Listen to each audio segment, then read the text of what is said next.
નાણામંત્રી નિર્મલા સીતારમણની મુશ્કેલીમાં વધારો થયો છે. નાણામંત્રી પર ઇલેક્ટ્રોલ બોન્ડથી બળજબરી વસૂલી કરવાના આરોપ લાગ્યા છે. ત્યારે બેંગલુરુ કોર્ટનો નિર્મલા સીતારમણ સામે એફઆરઆઈ કરવાનો આદેશ આવ્યો છે. નમસ્કાર, BS9 TV ન્યૂઝમાં આપની સાથે હું ભગવતી વિશાવડિયા. વાત આજે મારે કેન્દ્રીય નાણામંત્રી નિર્મલા સીતારમણની કરવી છે.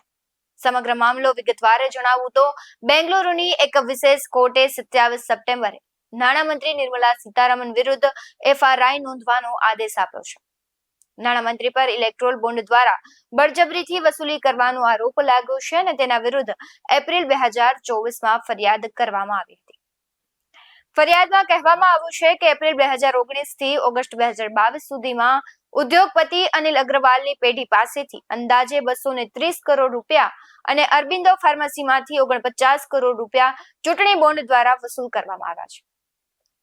વધુ આગળ જાણીએ તો જન અધિકારી સંઘર્ષ પરિષદે એપ્રિલમાં 42મી ACMM કોર્ટમાં કરેલી અરજીમાં કેન્દ્રીય નાણામંત્રી સીતારમણ, ઈડી અધિકારીઓ, ભાજપના રાષ્ટ્રીય અધ્યક્ષ JP નડ્ડા, ભાજપના રાષ્ટ્રીય નેતાઓ, ભાજપના અને કર્ણાટકના તત્કાલીન અધ્યક્ષ નીલન કુમાર કાતિલ, BY વિજયેન્દ્ર વિરુદ્ધ ફરિયાદ કરી હતી. ગઈકાલ એટલે કે શુક્રવારના રોજ આ અંગે સુનાવણી હાથ ધરવામાં આવી હતી.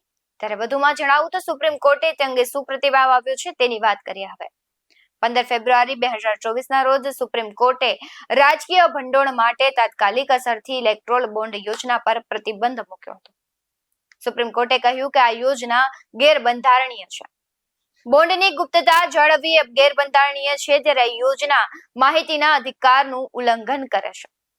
કોર્ટે SBI અને ચૂંટણી પંચને ઇલેક્ટ્રોલ બોન્ડ સંબંધિત સંપૂર્ણ ડેટા જાહેર કરવાનો આદેશ આપ્યો. આ ડેટા 21 માર્ચે સામે આવ્યો હતો અને 2018 થી 2023 સુધીમાં દેશની 771 કંપનીએ 11,484 કરોડ રૂપિયાના બોન્ડ ખરીદ્યા હોવાનું બહાર આવ્યું. ટ્રેડિંગ કંપનીઓએ સૌથી વધુ 2,955 કરોડ રૂપિયા રાજકીય પક્ષોને આપ્યા હતા.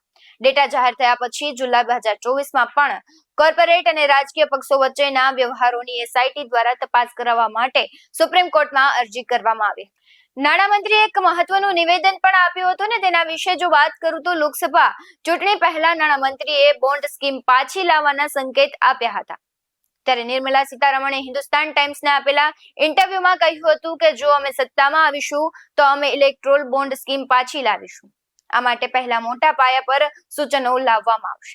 ત્યારે જન અધિકાર સંઘર્ષ પરિષદના આદર્શ અય્યરે બેંગલુરુમાં ફરિયાદ દાખલ કરીને કેન્દ્રીય મંત્રી નિર્મલા સીતારમણ સામે પગલાં લેવાના નિર્દેશ આપવાની માંગણી કરી હતી.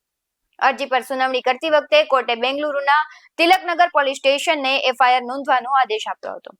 હવે આગામી સુનાવણી 10 ઓક્ટોબરે થશે. આવા જ વધુ અહેવાલો સાથે ફરી મળતા રહીશું. તમે અમારી YouTube ચેનલને સબસ્ક્રાઇબ કરવાનું અને Facebook અને Instagram પર ફોલો કરવાનું ભૂલશો નહીં. બાકી નવી અપડેટ્સ મેળવવા માટે આપ જોતા રહો BS9 TV ન્યૂઝ. નમસ્કાર.